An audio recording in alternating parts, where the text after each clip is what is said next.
Bonjour et bienvenue. Aujourd'hui, on explore une question assez fascinante. Où les Français aiment-ils voyager à l'étranger? Et surtout, qu'est-ce que ces choix nous révèlent sur leur lien avec le reste du monde? Pour cette exploration, on s'appuie sur un rapport assez détaillé qui analyse justement ces tendances de voyage et les connexions culturelles derrière tout ça. L'idée, c'est vraiment de décrypter ensemble comment l'histoire, la culture, même la géographie, comment tout ça façonne leurs préférences. On va regarder de plus près les destinations les plus populaires, en essayant de garder un langage simple. Alors, prêt à plonger là-dedans? Allons-y. Oui, tout à fait. Et ce qui ressort assez vite, c'est l'influence toujours très présente des relations historiques de la France. C'est comme si ces liens anciens, ils traçaient encore les chemins des voyageurs d'aujourd'hui. Alors, commençons par un voisin très proche, l'Espagne. Elle est très très souvent en tête de liste, comme destination étrangère préférée. La raison la plus simple, c'est la proximité, j'imagine. C'est juste à côté, facile en voiture, en train. Oui, oui. La proximité, c'est évidemment clé. Mais ce n'est pas tout. L'Espagne attire énormément aussi pour son climat, ses plages, bien sûr, mais également ses villes chargées d'histoire. Barcelone, Madrid, Séville. Faut pas oublier non plus l'attrait des régions viticoles. C'est vraiment un tout. Hmm. Et une fois sur place, on a l'impression que l'expérience culturelle et surtout la gastronomie, c'est primordial. La paella, les tapas, c'est devenu presque iconique, non? D'ailleurs, on voit se développer pas mal d'offres, genre circuits gourmands, même des cours de cuisine. Exactement. Ja. Et puis l'art, bien sûr, le Prado, le Guggenheim, le flamenco, cette danse si forte. L'architecture aussi, la Sagrada Familia, les festivals locaux. Tout à fait. Ce que les Français recherchent souvent en Espagne, c'est une immersion dans cette culture locale. Une culture qui est à la fois proche, familière, mais quand même dépaysante, et avec une place très très importante pour la convivialité, la bonne nourriture, la bonne chair, quoi. D'accord. Et puis, autre destination phare en Europe, l'Italie. Là aussi, une histoire, une culture qui sont très liées à la France. Ah oui, c'est d'ailleurs un choix très populaire pour les fêtes de fin d'année. Apparemment, la deuxième destination en Europe, selon le rapport, l'Italie, c'est une vraie mine d'or pour les expériences culturelles et culinaires. Les circuits gastronomiques, ça marche très fort là-bas. Ça permet d'explorer la diversité des régions, hein, la vraie pizza à Naples, la fameuse bistecca à la Fiorentina à Florence. La bistecca. Voilà. Et souvent, ces tours, ils incluent des visites de marché ou même des ateliers, comme apprendre à faire des pâtes fraîches dans le Piémont, par exemple. Et puis, il y a le no-tourisme, bien sûr, la Toscane, la Sicile, des paysages viticoles magnifiques. Mais l'Italie, c'est vrai, ce n'est pas que la bouffe, même si c'est très important. C'est aussi l'art omniprésent, l'histoire à chaque coin de rue, l'opéra. On pense aux arènes de Vérone. Absolument. On peut même découvrir de l'art médiéval dans les Alpes italiennes, apparemment. Ce qui est intéressant, c'est de voir cette centralité de la nourriture et du vin, un peu comme en Espagne, mais avec des saveurs, des traditions bien distinctes, très ancrées dans chaque région. C'est fascinant. C'est exactement ça. Deux cultures latines proches, mais avec leur spécificité très marquée. Continuons notre tour d'Europe avec le Portugal, souvent cité juste après l'Espagne et l'Italie. Les atouts semblent similaires, non? Proximité, accès facile, les plages, les villes, la bonne nourriture, le bon vin. Oui, les bases sont là. Et un détail intéressant que j'ai noté dans les sources, l'architecture à Lisbonne et Porto montrerait des traces d'influence française. Ah oui, c'est possible. Le Portugal séduit beaucoup par sa diversité, en fait. On peut explorer des châteaux, des palais, goûter une cuisine, notamment de la mer, très savoureuse, découvrir l'artisanat local, ou se laisser porter par le fado, cette musique si particulière. Le fado. Voilà.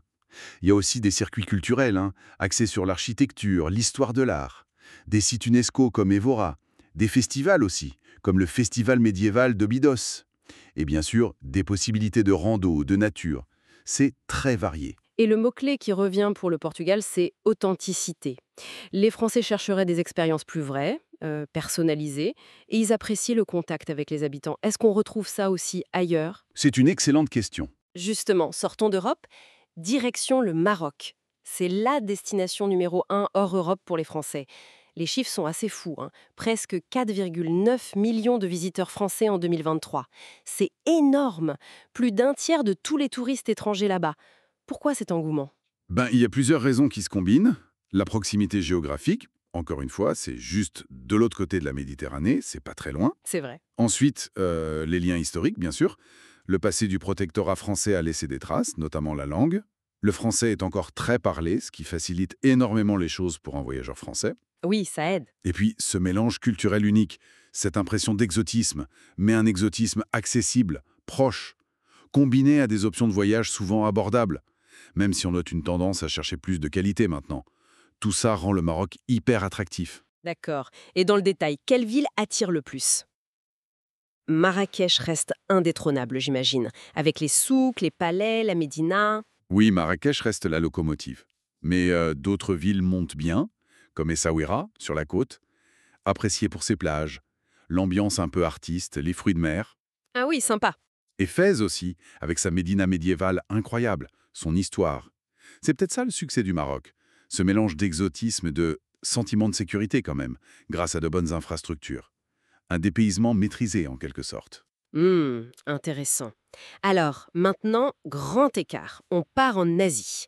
La Thaïlande, destination lointaine mais importante, surtout en hiver ou au printemps pour fuir la météo française, j'imagine. C'est ça. On parle de plus de 720 000 Français en 2024 et ça continue d'augmenter. Ce qui est frappant, c'est la durée des séjours. Presque 18 nuits en moyenne. Et les gens y retournent apparemment. Bangkok, Krabi, Phuket, Chiang Mai, il y a le choix. La Thaïlande, ça offre vraiment un dépaysement culturel très fort.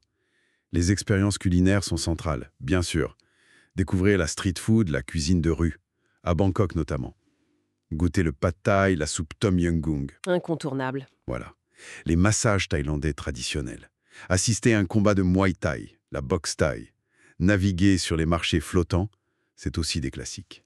Et beaucoup de voyageurs font des cours de cuisine thaï. Ah oui, pour amener un souvenir. Savoureux.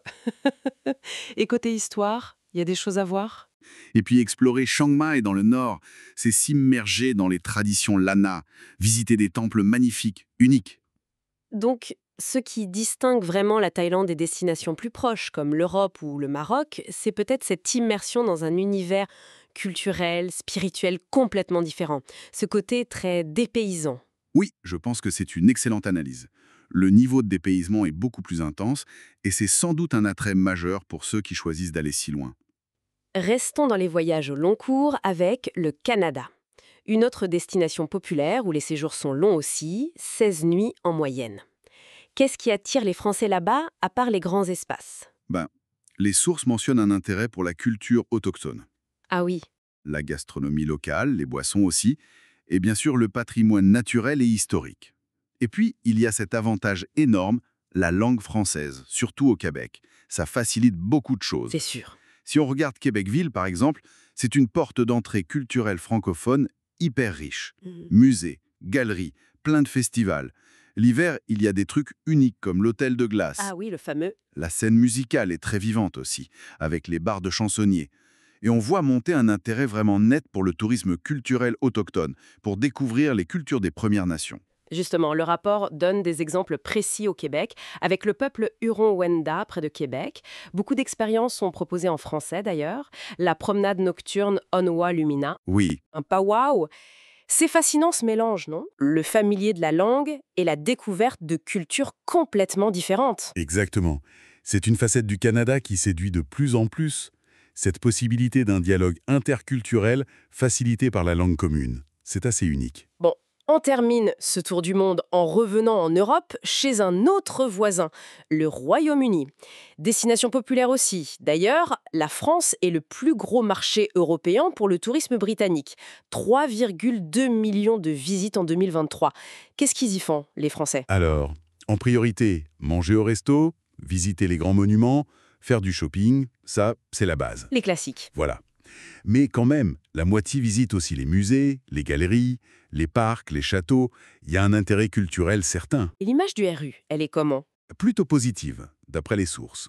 Les Français apprécient la culture contemporaine, le dynamisme, mais aussi le côté historique, les villes animées. Il y a un mélange qui plaît. Et des expériences spécifiques attirent? Le train d'Harry Potter en Écosse, Ah oui, le Poudlard Express. les croisières sur les canaux, observer la nature, les tours gastronomiques à Londres. Ça séduit pas mal. Et côté pratique, ils cherchent quoi? Des infos en français, c'est apprécié, un hébergement plutôt milieu de gamme, un bon rapport qualité-prix. Et ils sont sensibles à l'accueil, à la politesse. Et la nourriture locale, ça les intrigue, hein. L'afternoon tea, l'ambiance des pubs, le fish and chips, ils ont envie de tester. D'accord. Et puis, il y a un lien historique intéressant, mais dans l'autre sens. Des sites en France qui sont très importants pour les Britanniques. Je pense aux plages du débarquement en Normandie, Gold Beach, Sword Beach, Ah oui, les secteurs britanniques. ou au mémorial de Thiepval dans la Somme pour la Première Guerre mondiale. Ça pose une question intéressante, ça. Comment l'histoire partagée, même quand elle est douloureuse, conflictuelle, comment elle façonne encore aujourd'hui le tourisme et la façon dont on se voit mutuellement? C'est une excellente question, en effet. Alors, si on essaye de faire une petite synthèse de tout ça, qu'est-ce qui ressort? On voit bien que la proximité, ça compte énormément, hein. Espagne, Italie, Portugal, Royaume-Uni. Oui, c'est un facteur majeur. Mais les liens historiques, culturels, ça joue aussi un grand rôle. On l'a vu avec le Maroc, le Canada. Et puis, il y a la recherche d'expériences complètement différentes, comme la Thaïlande. C'est un mélange de tout ça, en fait. Absolument. Et le fil conducteur, comme vous le disiez pour le Portugal, c'est peut-être cette recherche d'authenticité qu'on retrouve un peu partout, que ce soit dans la gastronomie, l'art, l'histoire, sur le terrain ou les rencontres, y compris cette découverte respectueuse des cultures autochtones au Canada. Voyager pour les Français, ça semble être une façon de se connecter au monde, souvent en suivant des pistes déjà tracées par l'histoire. Donc, en gros, les choix des Français, c'est un mix entre chercher des repères connus, culture, langue ou juste la géographie, et en même temps, une vraie soif de découverte authentique, d'expériences nouvelles. C'est tout à fait ça. Et peut-être une dernière petite réflexion pour nos auditeurs. Dans un monde qui bouge tout le temps, comment ces habitudes de voyage pourraient évoluer? Quel sera l'impact des nouvelles dynamiques mondiales, de l'émergence de nouveaux centres culturels ou même des préoccupations comme l'environnement ou l'essor du voyage virtuel? Le paysage du voyage de demain, il reste à imaginer. Voilà une piste intéressante pour finir. C'était une exploration vraiment riche, pleine de nuances sur les voyages et la culture. Merci beaucoup de nous avoir suivis. À très bientôt pour une nouvelle analyse approfondie.